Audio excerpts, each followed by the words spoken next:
Gideon was a man of deep faith, known in his village for his unwavering trust in God.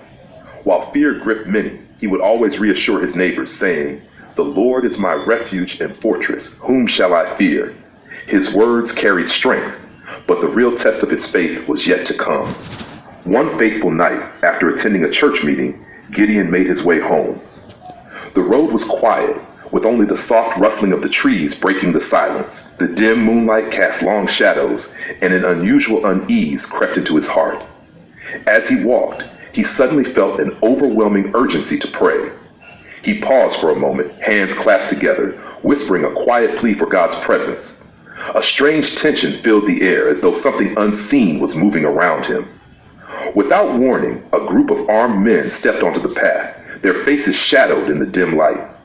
They were known for their cruelty, and Gideon knew that resistance could mean death. Trapped with nowhere to run, he stood still, his heart pounding. Instead of panicking, Gideon closed his eyes and whispered a simple yet powerful prayer, "O Lord, be my shield." He knew his strength was not in weapons or might, but in the unseen power of God's protection. Just then, a strong gust of wind rushed through the trees, shaking the branches and sending dry leaves scattering. The sound was unsettling, almost otherworldly, as if something divine had entered the scene. The leader of the group hesitated. His eyes darted around as if sensing an invisible presence. The other men grew restless, their expressions changing from arrogance to fear. Something was with Gideon, something they could not see, but they could feel.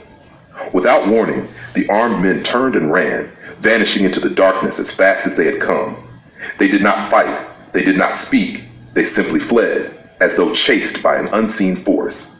Gideon, overwhelmed by what had just happened, fell to his knees. His heart was full of gratitude. "Thank you, Lord," he whispered, tears of joy filling his eyes. He had been saved, not by his own power, but by the mighty hand of God. The next morning, news of the event spread quickly. Some claimed they had seen tall, glowing figures standing beside Gideon, terrifying the attackers. Others dismissed it as a wild tale, but Gideon knew the truth. God had sent his angels to protect him.